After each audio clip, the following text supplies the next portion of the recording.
Hi to everyone coming in.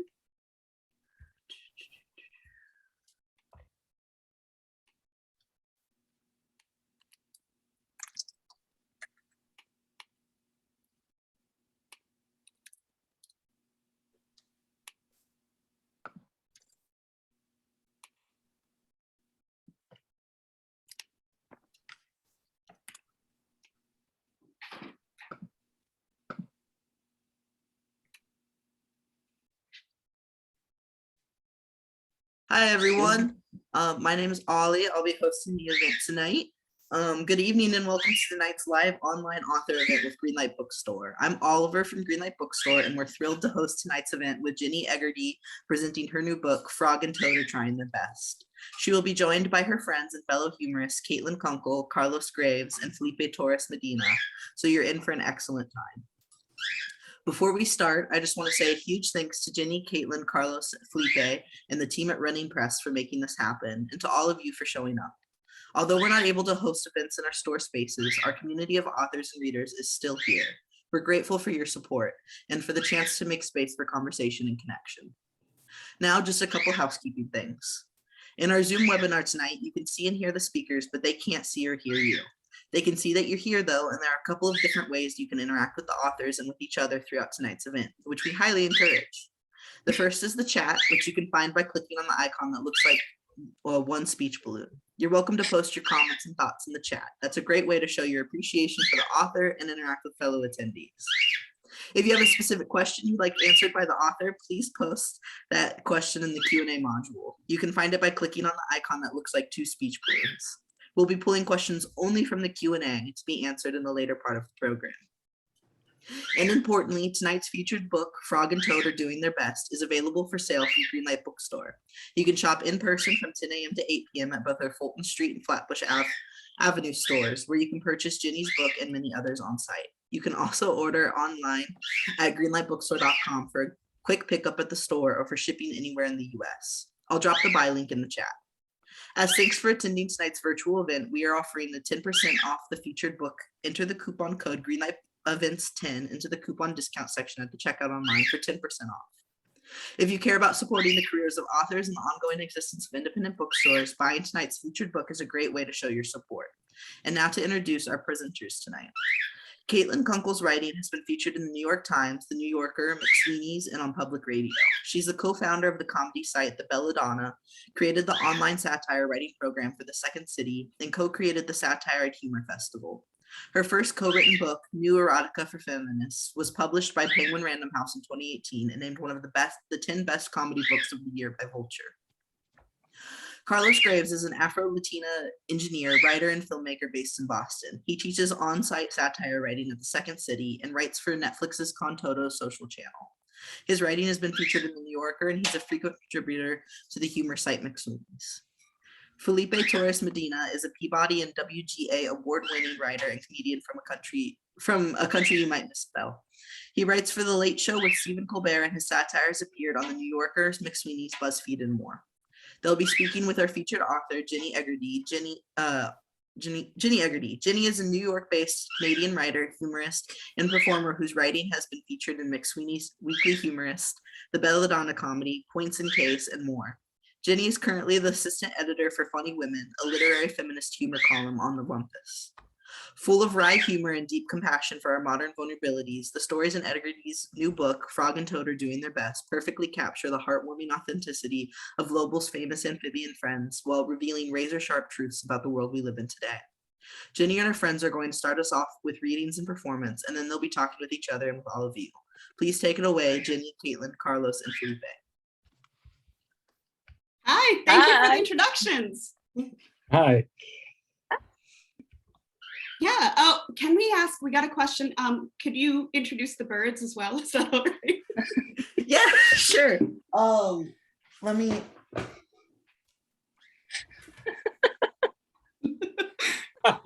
No problem, Lillian. She's a little confused about what's happening right now. But yeah, this is Chiku. The other one is Marble, but she's not as social. I'm not gonna make her come over. That's nice. This is already going so much better than I could have dreamed. This is so to start us off, we are very lucky to have Caitlin will be reading first. So Caitlin, you already heard her bio, but some of you may know Caitlin is also an incredibly supportive member of the humor community. She writes a ton of hilarious pieces. I highly recommend you buy her book if you don't already own it. You fool, go buy it. And Caitlin, take it away. Thank you, Jenny. I am so excited to read tonight. I'm going to be reading a piece that was on Weekly Humorist, which is a great humor website that you should all submit to. And it is edited by my friend and neighbor, Marty Dundix, who my dog likes more than me. So that's really beautiful and special. I am going to be reading a piece. I'm sure we've all had the experience where you go into like a restaurant or a club or a pool and you see a very specific rule on the wall and you're like, some shit went down for there to be that specific a rule at this locale. So I'm going to be reading a piece called Origin Stories of Weirdly Specific Rules. So the first rule, absolutely no squirrels in the indoor hot tub. This rule was added to the Days Inn by the Fort Lauderdale Airport after Gina Matthews, 7, captured a fox squirrel in the parking lot using her Daniel Tiger lunchbox. She carried the lunchbox inside, opened it in the pool area, and dropped the squirrel, whom she had christened Squirrely, into the hot tub. Squirrely defecated in the water before being pulled out by management, but was not otherwise harmed. Gina and her unrepentant parents are banned from Days Inns for life. Second rule, don't look Jasper the Sharp Huggle in the face at the 9th Street Dog Park. Jasper, a 2-year-old designer breed who costs a lot but does not look it, will scream like a succubus if he senses your gaze upon him. Despite the efforts of over 100 other dog owners to have Jasper removed from the park due to this quirk, both of his parents are trial lawyers, so the park laws were amended under extreme duress in May of 2009. As a dog owner, there are a lot of rules for some of these dogs. Rule number 3, this Burger King ice machine is for soda, not for genitals. Following a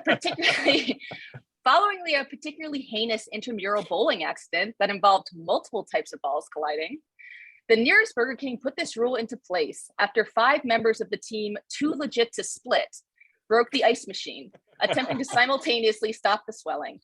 The more acute pain, losing in the playoffs to the Britney Spears. That's a topical joke. Super topical. Because Britney is going really wild on Instagram these days. Rule number 4, you may not use gym equipment while reading a nonfiction book without a sports bra on while under the influence. Following a boozy brunch, Jennifer Tagliata was slowly and dreamily using the elliptical while trying to finish Bad Blood in time for her boozy book club that night. The mention of Venus straws so many times in a short span made her woozy, and she toppled off the elliptical directly next to the children's yoga class. The angle at which she fell, combined with the lack of aforementioned athletic wear, resulted in 23 children in downward dog seeing full-on upside-down double nipple. Their parents were not zen about it.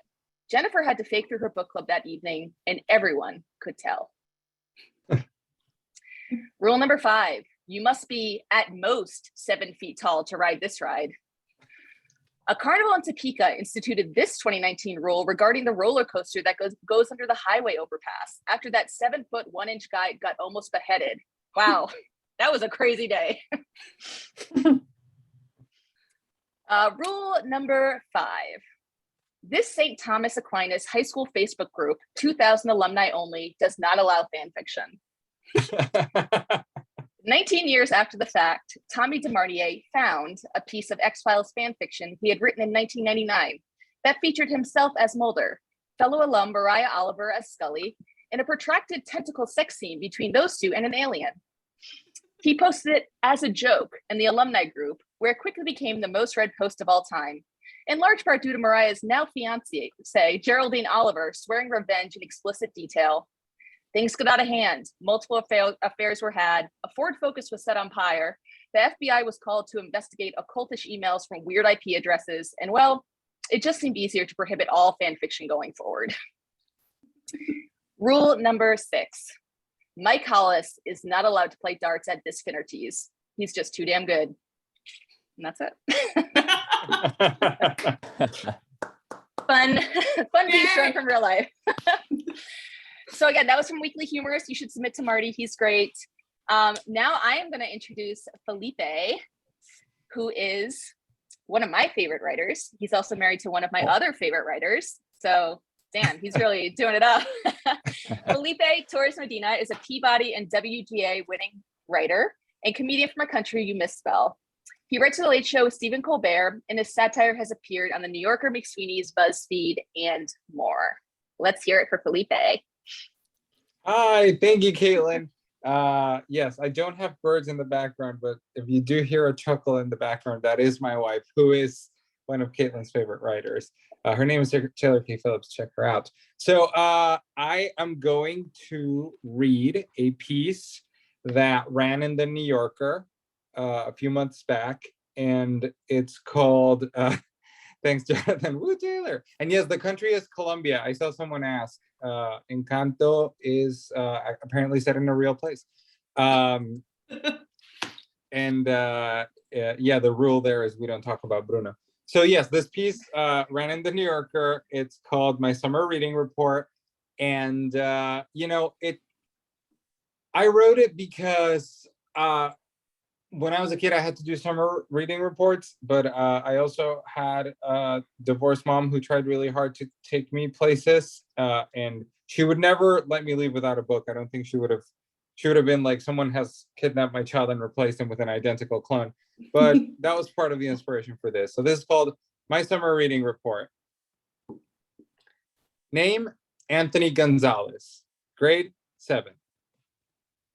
The book I chose to read this summer is The Grimoire of the Coven of the New England, and it is an undiscovered gem of American literature. For real undiscovered, because I found this book buried deep in the ground after my dog Alfie dug up the backyard at this Airbnb in Massachusetts, where me, my mom, and her boyfriend Judd were staying this past summer. The author of this book is Miss Perkins. I tried looking, but I couldn't find any author. All it said on the first page was, "Beware ye who read these pages, for you will learn the ways of hell, and in doing so, renounce the God of men." So I guess anonymous or Shakespeare. The genre of the book is, I think the genre of the Grimoire of the Coven of the New England is grimoire or spell book. That's my guess because the word is in the title. And also because the whole thing is like 50 pages of spells with pictures of some ladies dancing naked around a fire with a demon who has a giant penis. I know I'm too old for picture books, but I was in a bind, Miss P. There were no other books in the house, and Mom and Judd said maybe we could go into town to see if they had a bookstore there. But then we went, and the only bookstore they had was a gas station that sold maps and books about talking to angels and also truck nuts. The main character in the book is, I think the main character in the book is like you, like the person reading it. Because the book is just a manual. There are no characters unless you count the people in the illustrations. In that case, the main character is probably the penis demon. He's in a lot of them. What I like most about the book is the illustrations. Not only do they help you understand what the spells do, they also show you some stuff I definitely can't write about in a book report for school.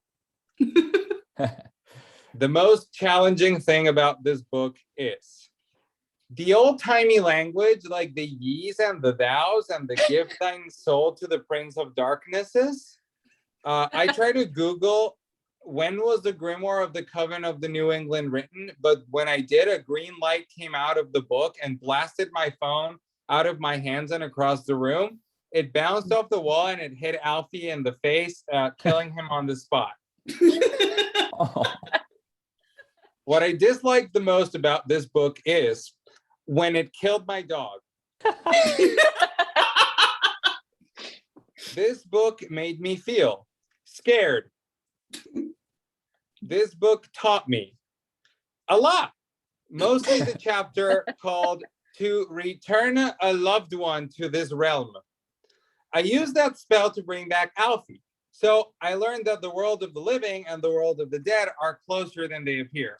Plus, I recited the incantation in Latin, even though I didn't know I could speak it. So I guess this book also taught me a third language.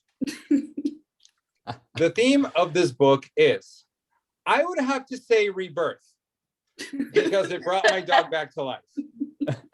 Once I was done with the incantation, a storm hit our backyard and the ground opened up. A chorus of voices was chanting from below, "To bring one back, we must take one in return." The voices were so loud that Judd came downstairs and asked what the hell was going on. Tough for him, because the voices replied, "He will do nicely." Then a figure appeared from the depths of the earth. It was Penis Demon. He grabbed Judd and ate him in one big gulp.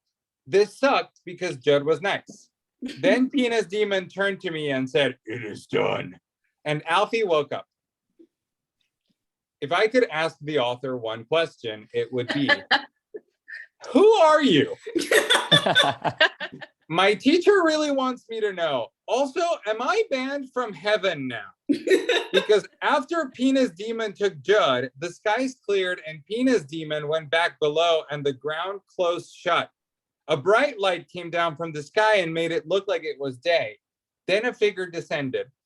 There are no words to describe what it looked like. And trust me, I tried using all my vocab words, but I knew it was an angel. The angel grabbed the grimoire and gave me a real judgmental look as it said something in a language that I couldn't understand, but it pointed to heaven and made it clear that I was not welcome there. Of course, I was kicking myself for not buying that book on talking to angels, because then I could explain that I was only reading the grimoire for school. So I guess the biggest lesson I learned was that not only should you not judge a book by its cover, but you should not judge a gas station bookstore by its truck nuts. I would recommend this book too. This book ruined my summer, my life, and I guess I can't go to heaven anymore. So I wouldn't really recommend it. But if you want to see illustrations with some ladies with big boobies, you can't miss it. That's it. I apologize for anyone who brought their children to this event about a parody of a children's book. I also mentioned tentacle porn, so we've already done some. I for one hope they brought their children. So there you go. It's an educational. Okay, well, I am very pleased to introduce your next reader. He is, you've heard his bio, but he's a fantastic satirist and writer and filmmaker. He lives in Boston. He teaches online satire writing at Second City. He writes for Netflix. He's been featured in The New Yorker several times. He's a frequent contributor to McSweeney's. Give it up for Carlos Greaves. Yay! Well, thank you so much for the intro, Felipe. And I will be reading a piece that was originally published in The New Yorker titled Plots of 1980s Movies If Their Protagonists Had Been People of Color. Back to the Future. Not wanting to travel to the past for obvious reasons, Marty and Doc Brown travel to the future and, finding it significantly better than the present, decide to stay. E.T., the extraterrestrial. Being themselves Cambodian refugees, Elliot and his family are able to walk E.T. through the asylum process. After getting a green card, E.T. settles in California and opens a successful chain of laundromats called Foam Home. The Breakfast Club. The 5 Shermer High School students attend all-day detention together for the first of what will be 12 all-day detentions they receive that year, a rate of disciplinary action far exceeding that of their white peers. 35 years later, the Shermer 5, as they become known, are discussed at length in an episode of the podcast Nice White Parents.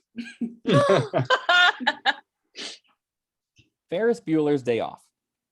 In the words of Ferris Bueller's, or rather Ferris Bueller's parents, they weren't born yesterday and did not come all the way from Senegal so that their son could skip class and wind up addicted to drugs. Ferris attends school That day and every other day until he graduates valedictorian, goes to Yale, and becomes a dermatologist. His parents are still disappointed he didn't become a cardiologist. Footloose, the same plot, but with better dancing. The Shining. Jack Torrance tells Stuart, the hotel manager, that he must be out of his goddamn mind if he thinks that Jack is going to spend 6 months working in a haunted hotel. After turning down the job, he, Wendy, and Danny stay in Boulder and open their own little bed and breakfast where the only red rum is the rum in their legendary rum raisin bread. Oh, that's very wholesome. Yeah. Risky business. After a suspicious neighbor calls the police on Joel Goodson and his sex party gets raided, he is tried as an adult on felony charges for destruction of property, solicitation, and 22 counts of corrupting a minor. He does not get into Princeton. Oh, God. Hoosiers. See Coach Carter. 16 Candles. Rather than ridicule him, Sam and her friends bond with Long Duck Dong over their shared experience as immigrants. At the end of the film, Long throws Sam a surprise quinceañera and wows the guest with his shockingly suave Latin dance moves. Mm. The Karate Kid. Daniel, a black kid raised in Newark in the 80s, does not need to learn karate in order to kick the ass of every single member of the Cobra Kai dojo, including the sensei. Raiders of the Lost Ark. Indiana Jones steals artifacts from American museums and returns them to their rightful countries of origin. And finally, Caddyshack. People of color would not have agreed to make this film.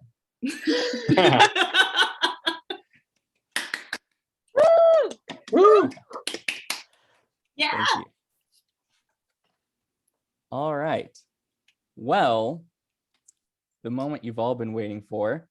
She needs no introduction, but nevertheless, Jennie is a writer, performer, and good buddy living in Brooklyn. She is the assistant editor of Funny Women, a literary feminist humor column on The Rumpus. And her first book, Frog and Toad Are Doing Their Best, came out in October 2021. And you can find this at your local bookstore or Greenlight Books. And I will now hand it over to Jennie. Hey, thank you so much. Those are some of my favorite pieces you've all written, so I'm really thrilled you read them too. Although they're yeah, how can you pick a favorite child? And yeah, but so thanks for coming. So I'm gonna read a bit from my book, Frog and Toad Are Doing Their Best, a parody, which is important to say for legal reasons as well as accuracy. And I've set up my home. I guess I'm emulating FDR for kind of a comforting fireside chat. So, you know, get a cup of tea, get cozy. I'll be reading you from Holidays Are Hectic from Frog and Toad. The story is called Fireworks, and I will show you the illustrations, I promise. On the 4th of July, Toad found a note on the kitchen table. The note said, "Dear Toad, today was bad. My boss yelled at me, and I'm afraid I will lose my job. I have gone for a walk to clear my head. I will meet you in the park to watch the fireworks." "Poor Frog," said Toad. "I will cheer him up." Toad gathered 2 lawn chairs. He grabbed a big bag of chips. He made Frog's favorite gin cocktail and poured it into a cold thermos. "This will be the best 4th of July yet," thought Toad as he hurried to the park to get a good spot. While waiting for Frog, Toad watched others arrive for the show. Good. A painted turtle and 3 hatchlings sat on a picnic blanket playing with bubbles. A group of teenage chipmunks chattered and giggled in an oak tree. In the parking lot, a puffed up bullfrog and his newt bros unloaded a flag-covered cooler. They immediately started playing beer pong in the back of the truck. Soon, the sun set. A trio of young shrews twirled sparklers in the twilight, but Frog had not arrived. Toad tried calling Frog's cell phone, but it went straight to voicemail. Frog always answers his phone, thought Toad. Where is he? Toad stared into the darkening crowd. All he saw were shapes in the night. What if one of those shapes is Frog? Toad thought, worried about his friend. He's already having a bad day. What if he cannot find me? Toad stood up. Frog, he cried. Frog! I'm here, Frog! The turtle family stared at Toad. The smallest hatchling laughed until her parents shushed her.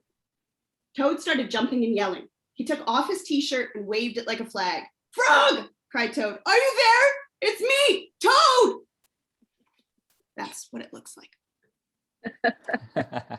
A family of garter snakes slithered by. Please, hissed the snake prissily. Put your shirt on. There are families present. Toad ignored the prudish snake. With his left hand, Toad waved his shirt. With his right hand, he turned on his flashlight on his phone to make a spotlight. He jumped and waved and wiggled his arms. Frog! Yelled Toad. Frog! Over here! Yes, I know, said a voice behind him. Toad spun around. Frog stood there, smiling. Frog! Cried Toad. I was worried you'd miss the fireworks. I was in such a bad mood, I almost did, said Frog. Are you feeling better? Asked Toad. Much, said Frog, thanks to you. Happy to be of service, said Toad. Frog and Toad took their seats. They ate the chips and drank the special gin cocktail. Together they watched and cheered as fireworks sparkled in the night sky. Beautiful. Thank you. There are 29 stories in this book. You can get it at Greenlight Books. I actually went to the Greenlight Books on Fulton Street and signed a bunch of copies and put actually stickers in there too. If you don't live in New York and you want stickers, feel free to DM me on Twitter. Would be happy to mail you some. Yeah, and also, it was on the honorable mentions list of one of the best comedy books of 2021 on Vulture too. So Yay. yeah. So so now we were actually going to transition out of reading and just talk to one another. As I hope, I'm very out of practice to talking to people, so I'm grateful you're all here to practice with me in a public forum. But to talk about just to get things started, I wanted to ask you three, because I feel very lucky to have you three here to talk to. How has your humor writing or practice changed since the pandemic started? It's been 2 years in. What's shifted? If nothing at all, please tell me how. A lot of it. Oh, yeah, go ahead, Felipe, you go first. Well, a lot of it, at least for me, has been kind of getting used to the silence of the Zoom chats. You know, it was so much easier to be in rooms with people and be like, I'm gonna say a thing and someone in this room will have a reaction in live about whether this is funny or not. And that could be if you were in doing a reading like we're doing right now, or in a pitch meeting or something like this. You just kind of said something and there was an immediate reaction, whether it was positive or negative. Sure. And I think the biggest thing has been getting used to trusting your gut and being like, I know this is funny and I'm just gonna go ahead and write it. And I really appreciated that we were unmuted for this. Me too. But I think that's one of the biggest things for me has been to just grow that resilience to just write the joke or write the humorous thing and then just trust that it is funny. And that if it isn't there yet, after someone's heard the whole thing, you can, if you've shared it with someone, you can kind of workshop it and work on it together. Mm-hmm. Caitlin, did you have something you want to say? Yeah, for me, it's just getting used to I used to have a very high output. Jenny, you mentioned that in the introduction. And then as you said that, I was like, not true. I used to write a lot of humor pieces. That's why I wanted to speak ahead of Carlos, because he has had an amazing output during the pandemic. So he can speak next. But I didn't write at all for the first 6 months of the pandemic because nothing seemed funny to me. And then for the next 6 months, I had one of the highest outputs I've ever had, the most pieces I've ever had at McSweeney's, but they were almost all co-written, because I really craved, like Felipe was talking about, the connection with other people. Mm-hmm. To me, there was almost nothing fun in sitting down and writing jokes during the pandemic. But if I was talking to a friend of mine Erica Lies, and we were talking about how mentally ill we were during the pandemic. And so we ended up writing a piece called like the hero's journey, using your mental health benefits. Yeah. And so a lot of it was turning like frustrations from our life under the pandemic into, you know, talking to a friend and then starting to beat out some jokes. I wrote a very silly piece with a writer who's in the chat, Lillian Stone, who's great, who has a book coming out soon. We wrote a very and so does silly Taylor piece. K. Phillips. Sorry to interrupt. Yep. And so does Taylor K. Phillips too, has a book coming out. So keep an eye out for both of those. Sorry, Caitlin, please go ahead. No, and we wrote a piece called Additions to the Canon that was just purely like silly jokes. And it was like, it really like brought happiness into my life when my life was very dark. And then the other thing was for a while I stopped writing humor altogether and I worked on fiction. I just needed a different mode and I needed to feel like a beginner again, as opposed to like repeatedly trying to do something I used to be good at that was no longer coming easily, and then ending every day feeling bummed. So I think for me, it was working with other people and then switching formats to try to get a different feel to my writing. Yeah, that's being able to talk to other people, work with other people has been, although it's different. I used to run a humor writing group out of my tiny apartment in Harlem, where people would come once a month and we would just, even if everyone would get 10, 15 minutes to read or to pitch or anything. Yeah, thank you, Jonathan. I miss it too. I miss it so much. That really helped with my learning, my output, meeting people, supporting what Felipe was saying, testing out jokes. It is hard to feel like you're making jokes into a vacuum. And I feel a lot of the times like nothing, or like nothing's funny except for incredibly absurd things that's hard to explain. Like I went through a day where I just hid carrots all around my apartment. And I was like, this isn't going to translate to a written piece, but I think it's very funny that I've hid like 40 carrots around my apartment. But speaking of like a prodigious output, Carlos, you've had like hit after hit. This is the second year in a row you've had like multiple best ofs in McSweeney's. You just like all dingers, no whammy. I believe that's a baseball term. But how do you, and no pressure, like how do you feel, how has that been for you? Well, yeah, I mean, I can speak to that. I think part of it has been just coincidental in the sense that like I started doing, you know, I had been doing a lot of like sketch comedy and filmed sketches and things like that, but then didn't really start writing humor pieces in earnest until 2018, and then really very seriously like towards the end of 2019. And the first piece I had that like really took off, my first piece of McSweeney's, was January 2020. So like most of just the writing that anybody has seen has just been like in the last 2 years. And there was like 8 years before that of like trying to do comedy and like not getting it anywhere and not, you know, just kind of struggling. So that was your American Dirt piece, right? Yes. Yeah. Yeah, exactly. I wrote a piece kind of parodying American Dirt back when that came out.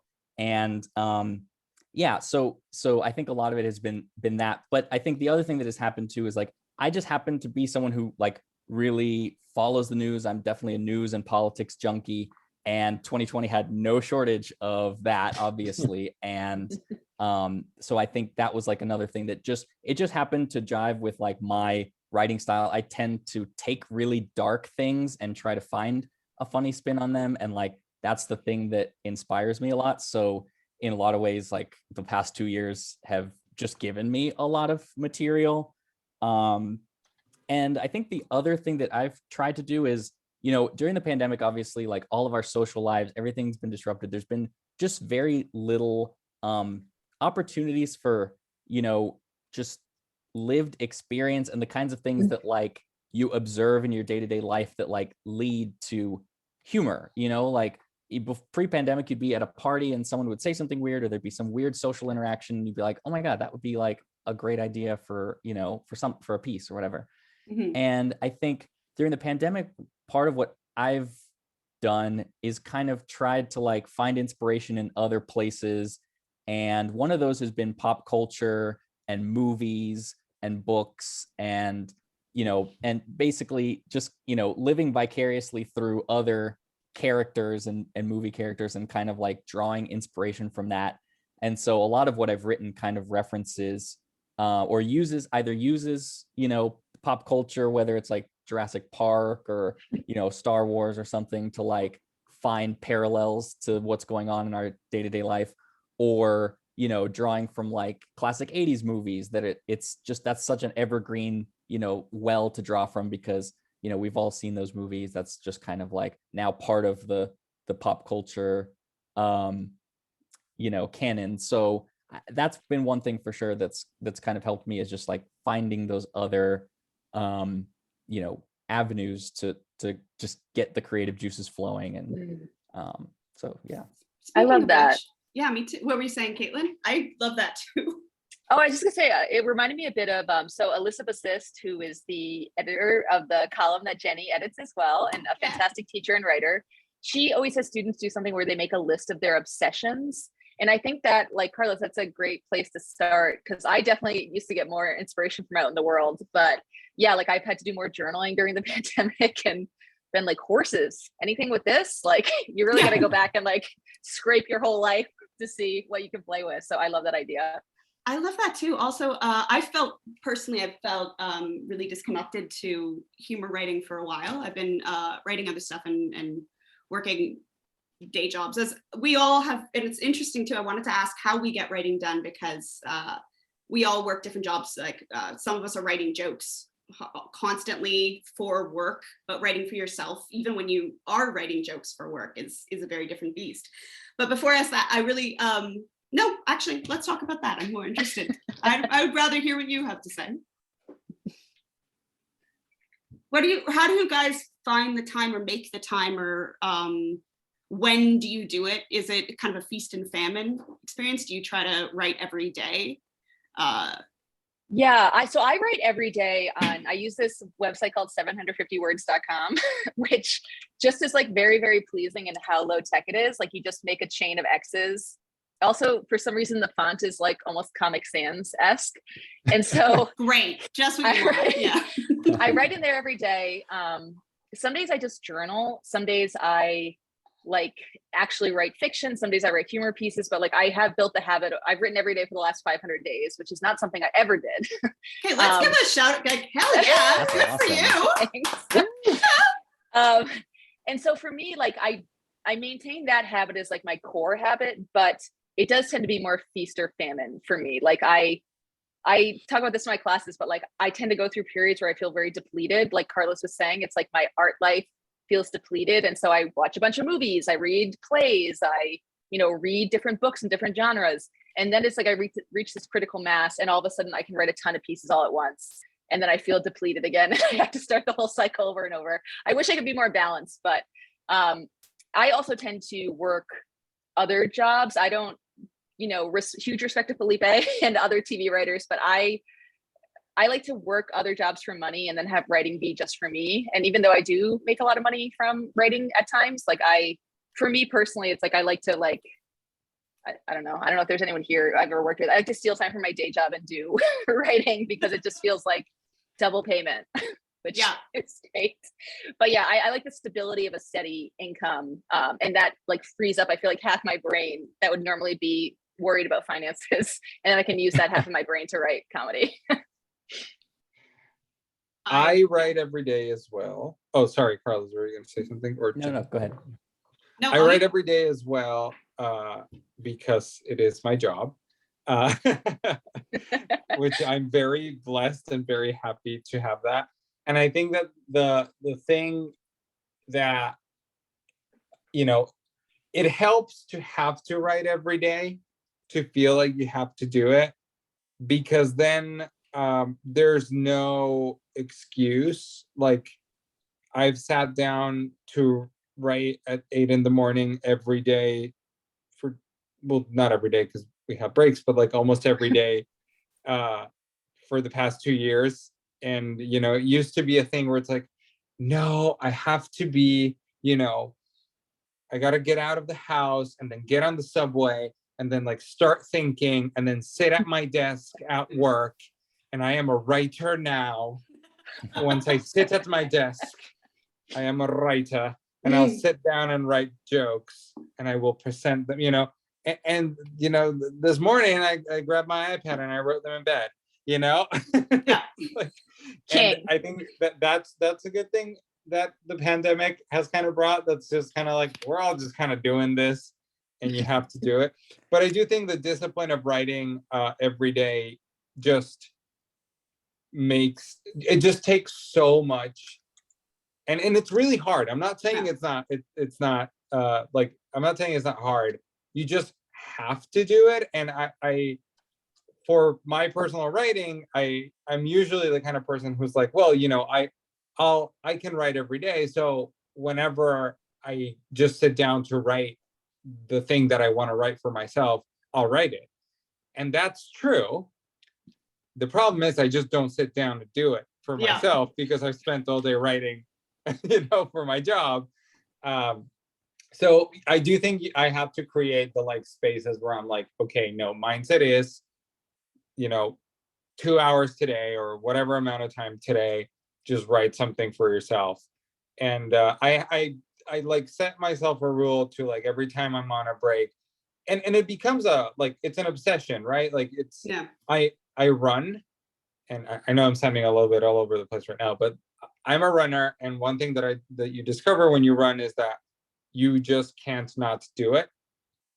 You know, like your brain becomes addicted to whatever chemicals your brain releases when you run or when you work out. And if I don't run for more than like 3 days in a row, I'm in a foul mood. I can't think of anything. I can't do anything. So part of it is like going for my runs is great for my personal writing.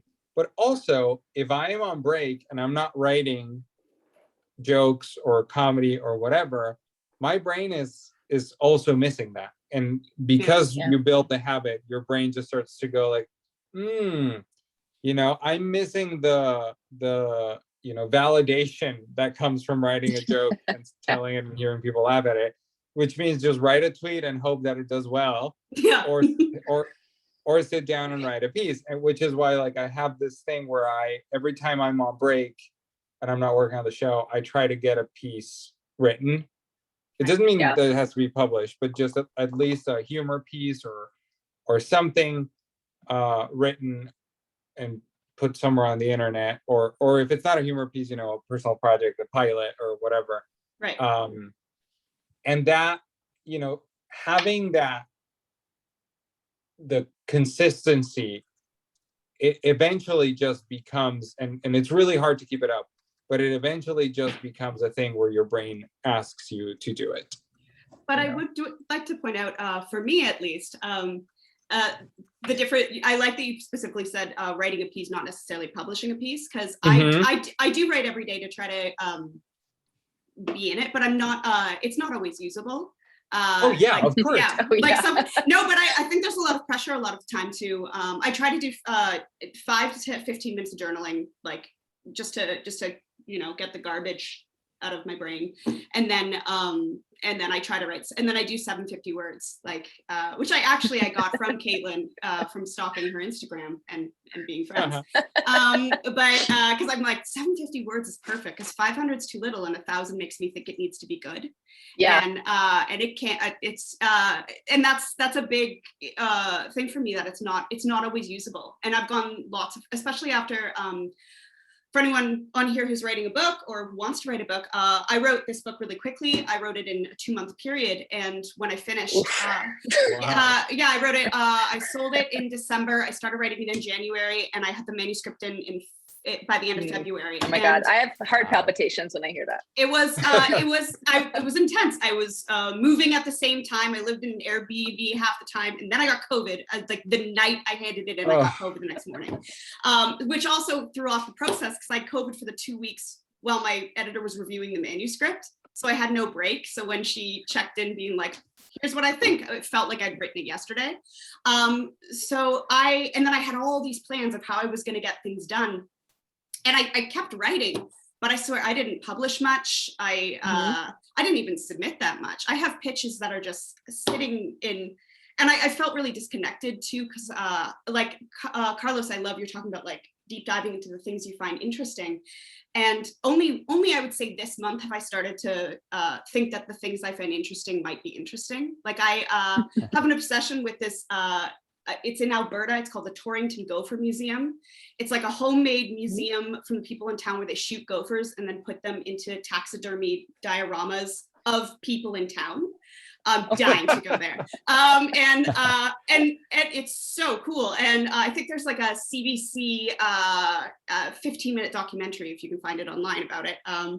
But only recently did I realize, like today, I was like, that's interesting. I just find that interesting. And I've forgotten that things I find interesting, someone might find that interesting too, because I was burned out so badly. Yes. And that's like a part of, I think, the writing every day is so important, because you, I think I forget that I have anything interesting to say a lot of the time. That's so key. And I you know, at some point during the pandemic, I was actually looking for the thread right now. It happened in May of 2020. So like poor little idiot Felipe, it had barely been 2 months. And I was like, I can't think of anything funny. And I had seen a lecture with a writer that I really admire. I just think she's so funny, Jen Spira, who wrote a great book, a great comedy book that came out this year. I feel like I have a copy around here. Big Time. Yeah, I have a copy here too. It's great. Yeah, fantastic book. Check out Big Time. But I, at one point, just like went back and she had given a lecture where she just said, like, one thing that's really important to me is like replenishing your well, which is what like kind of like what Caitlin and Carlos and Jenny were all talking about, of like being able to be like, what do I like? What is funny to me? What is fun to me? What brings me joy? What makes me think of things, right? And I just, she published this piece in the New Yorker called Sunday Routine that I have always adored. Yeah. And I just posted, and I'm going to post this thread because it was so helpful for me. And every once in a while I go back to it. And even just looking at the thread like fills me with joy and like ideas. But I just wrote this tweet that was like, what's a piece of writing that makes you laugh every time like it's the first time you're reading it? I'm making a thread, but reply with yours because I want to laugh. And I started with that piece, Sunday Routine, by Jen Spira, but then I put some stuff, you know, from The Onion, some stuff, a piece by Lucy Huber, who is a McSweeney's writer, and a piece by Daniel Kibblesmith, who's a friend and a writer. A piece that I love and that got rejected from every publication, so he just kind of put it on Medium, and I adore that. And I adore the piece. And then people just started responding, and just seeing everything that's out there. Like, you can spend a whole afternoon, a whole day just sitting down and reading like the stuff that's on that thread, and you will feel like a better person, and you'll get ideas just from looking at other people, what makes other people laugh. Drop the link. Drop the link. Yes, I'm talking too much and not dropping the link. No, I want to, before we move to the question, I want to know, Carlos, do you write every day? Because you are so prolific. Like, what's your practice? Yeah. So it's funny. I definitely do not have the discipline to do 750 words. I'll be the first to admit. Although I think it's great. I mean, yeah, I may give that a shot at some point, because I think that actually sounds cool, although I know I won't be able to do it every day. But it can be garbage words. It's okay. Yeah, well, I mean, that it is funny you say that too, because like I definitely do feel that pressure that like my free time feels so precious that if I am going to sit down and write something, it feels like it has to be productive. And I have to constantly tell myself, like, you know, there's no such thing as like bad writing, just get some writing done. And so I definitely don't write every day, but one thing that has been, you know, an interesting learning curve for me is that I've kind of done both, you know, what Caitlin said about like you work your day job that isn't writing, and so you have all of your creative energy when you're at home and you can write. And I was doing that for a really long time until like May of last year. And in some ways I loved that, because like I would just be like burning by the end of the day to like go home and write something. And but at the same time, like I never felt like I was getting enough free time to write. So, you know, I left that job, and since last May, I've been, you know, freelancing, writing for Netflix, teaching, just kind of like doing enough, you know, to kind of get by while like giving myself, in theory, more time to write. And it just hasn't like materialized for me, you know, the ability to like get more writing done, because, you know, I've had to like, now that I've had to actually write for work, it feels like work. And like by the end of the day, you're like, no, I don't want to write more. I'm tired, also, you know? Still a job. It's Yeah, still a it's job. still- is still a job. And also to Exactly. be kind to yourself, that's a big shift you made in the middle of a pandemic. Yeah. That would be a huge transition. So like, and it takes a while to ease into a new routine, which is something I Yeah. hate Mhm. about myself. I'm like, I should just be there yet. But like it takes some, like, that makes sense to me that you would need a little bit of a period of adjusting to get back into a writing groove. For sure. And yeah, I mean, I think at this point, like 2 years into this crisis that like nobody has ever dealt with in a century, you know, I think we all need to be very gentle with ourselves in terms of that. And yeah, Which is a great plug for my book, by the way. yeah, so this thank is such you. a gentle read. This, and speaking of what Felipe said about Mm. like inspiration and just like getting your juices flowing, like read this book because it's Yes. just so, yeah, Yes. it's wholesome and fun. And yeah, and yeah, I think to that point, like I you know, I think some of the things that have helped me to try to kind of get things going again, other than, you know, just like acknowledging that it's takes time, which has been part of it. But another thing that's helped is like I'm still taking classes, you know. Yeah. I take Like, classes. yeah. So Yeah. like I took a personal essay class through Second City. I took a short story class through Grub Street, and having those like weekly deadlines is something that has really helped. You know, it just forces you to write something that week and make the time for it.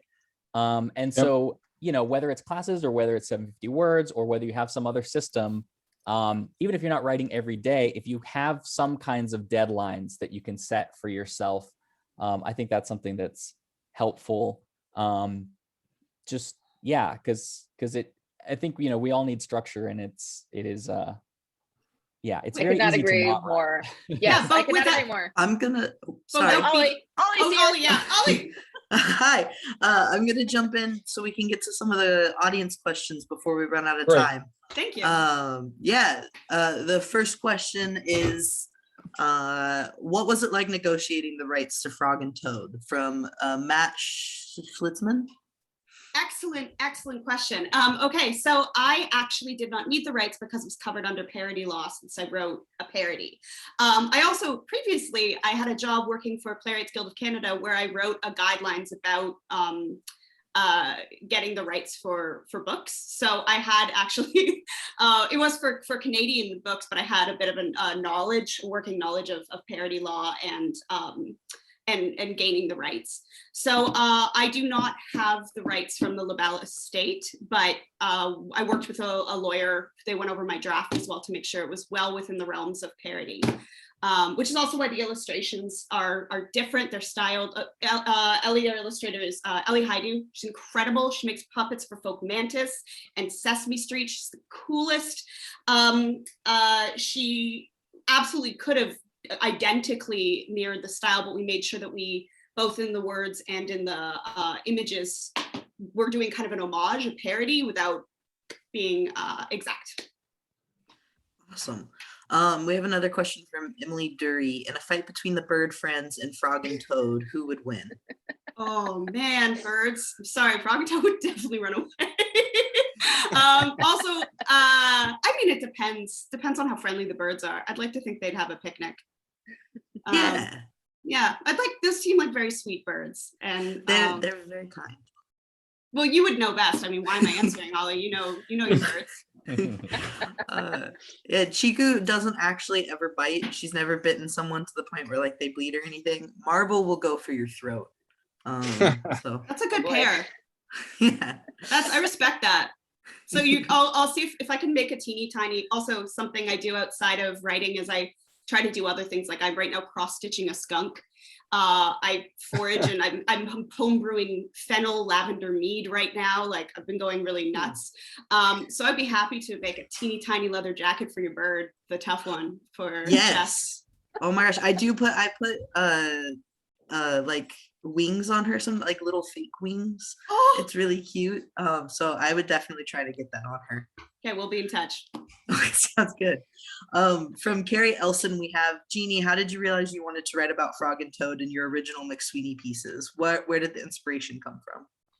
Okay, so before you answer, we have to call it that Carrie Elson is an excellent writer in the New Yorker all the time. Absolutely, and a very, very good bud, super nice person, great writer. Has great been person. a teacher during this whole pandemic. Yeah. I started writing these pieces about 2 weeks into the pandemic because in times of great stress, I tend to escape into gentler worlds.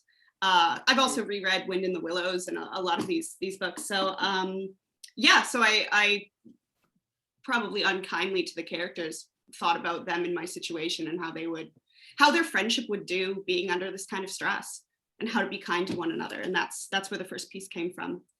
And That's awesome. Yeah. Very nice. Matt Schlitzman asks, how are you managing to stay so funny during such a stressful time? Open question to everyone. I feel like I'm getting more absurd and less relatable as a human being. I find even in my drafts, like I'm getting like real like Kids in the Hall, Monty Python style weird. And that's where I think my sense of humor is going. I so admire, especially Carlos, what you do where you tie things to reality. I feel like all of my drafts are moving further and further away from reality. How about you guys? How do you stay funny, feel funny, find things funny? For me, it's always about specifics. Like I love to write with specifics, and so I try to like hone in and notice specifics. Like I just joined a food cooperative, and I have to do work shifts. And so the experience of my first shift, I like didn't have my phone, and I was like, I want to be totally plugged into this very strange atmosphere where everyone is working at a grocery store, and most people here have never worked at a grocery store. And like that experience felt very invigorating to me. Just what people were saying. One guy broke a whole thing of vinegar, and it was a whole thing. Like it was just the specifics of that experience. Like I left like on cloud nine, so invigorated. So look for specifics as opposed to just like general COVID news. Like that's why there's been so many funny memes in the last few days about how we're only getting 4 tests per household, because that's absurd. And so many people could write very funny jokes on that specific detail. So that would be my advice. I also Didn't Carlos start that thing? Did you? Did you I think start Carlos, the first tweet I saw with the like these people are only getting 4 was Carlos. Yeah, yep. Carlos, you started these memes. Internet We have a royalty. meme king in the house. Meme king! Carlos, that should have been your bio. Come on, you're a meme king. That's huge.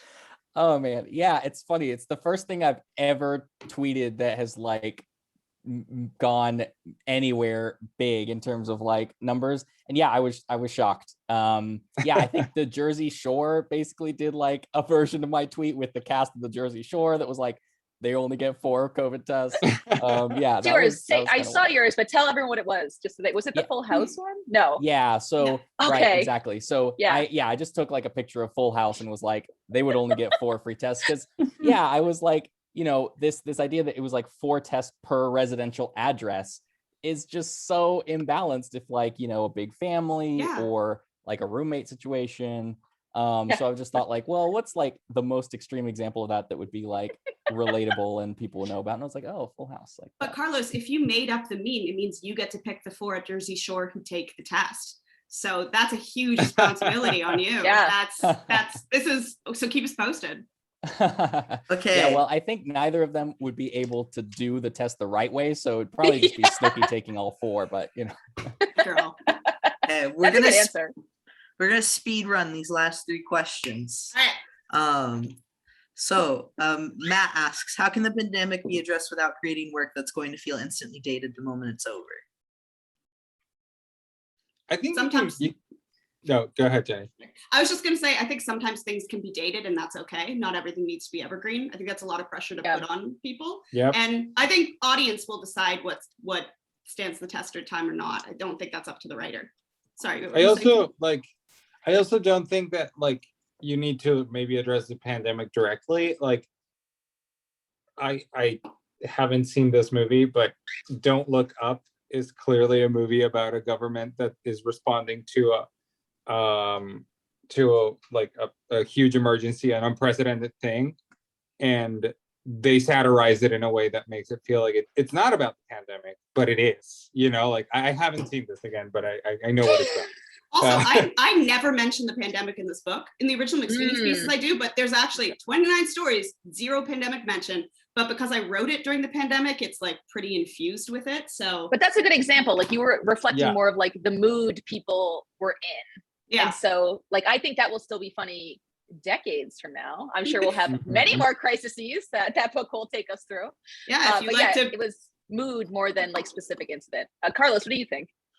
Yeah, I mean, I think that's a good point. Well, I would say yes, it's okay to write stuff that ends up being dated. That's most of what I've written. It has just been stuff that's like funny for 2 days and then nobody ever reads it again, and that's fine. I read it again. But then, like, you know, I think in terms of finding stuff that's more evergreen, you know, going back to like that pop culture well, that's a lot of the evergreen stuff that I've written has been kind of things like that, or I tend to write about a lot of like social issues that just end up feeling like they never change. Like climate change is a great example, because it's just like you could have written a piece 20 years ago about climate change and how nobody's doing anything about it, and it would just be the same exact piece today. Like the Dinosaurs series finale. Oh yeah. Yeah. Timely example. Yes. I'm gonna go ahead and jump in. Inconvenient Truth is 20 years old or something like that. Yeah. Sorry, Ollie, what were you saying? I was just going to jump in with another one of the last few questions. Taylor K. Phillips asks, how do you know when a smaller humor piece premise has enough in it to be a whole book? I think for me, for this one, it was about world expansion. I've heard, for me, I've written other humor pieces that I wouldn't write a whole book on. I don't feel interest. For me, it was whether or not I was curious to write more. I feel lucky with this that when the pieces went viral, I pursued this project, and I met my agent, Laura Mazur, who's amazing, and I felt like there was more I could do with this. I think it's a gut feeling, and try it out. Like, just try it out. Challenge yourself, write some words, see if you feel like it has legs. That's actually one thing that I think because I used to do a lot more performance and acting, putting things on stage and just saying jokes to humans instead of computers. And I think that a lot of the times you don't know if something works until you try it. So I think just try it. Then you'll know. Beautiful. Okay. And then last we have Drew Albison. Who would win in a fight? Kermit, Frog, Toad, Toad from Mario, or Crazy Frog? Well, Crazy Frog's crazy. Crazy Frog destroys everyone. Crazy Frog's crazy. Kermit's It's an got a agent bike. of chaos. Kermit can drive though. Kermit's got a bike and a car. And he's got That's a good point. And he's got Or he could do vehicular manslaughter. Yeah. Yeah, I don't think Kermit's got the anger. I think Crazy Frog's got the anger. But yeah, and then Toad is, I don't know. Toad doesn't even have good road rage in Mario Kart. I don't know. What do you think, Carlos? Oh, yeah, Toad is definitely not Toad from Mario Kart. I think too nice. And not Toad from Frog and Toad either. That's the thing. A lot of Toads are just very nice people. So but not Crazy Frog. That guy except is for Crazy Frog. Yeah, that's the standout, I think. Yeah.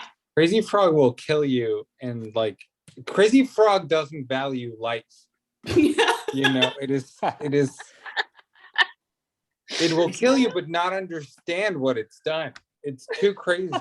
I really think the biggest takeaway anyone should take from this talk is Crazy Frog does not value life. Yeah. It's Crazy Frog is like living every day like it's Frogger. Like everyone's coming towards him and he's just navigating the road. So yeah. I was just about to say Frogger too, I think, you know, has a death wish, like really truly has nothing left to lose. So that would be another. Yeah, don't play Frogger when you're feeling down. It's not a safe game. No. Okay. Well, thanks everyone so much for that fantastic reading and discussion. Really loved the questions from the audience as well. And thanks to everyone for joining us. Please don't forget to buy your copy of Frog and Toad are doing their best in store or online at greenlightbookstore.com. And thanks so much to everyone again. Just have a great night.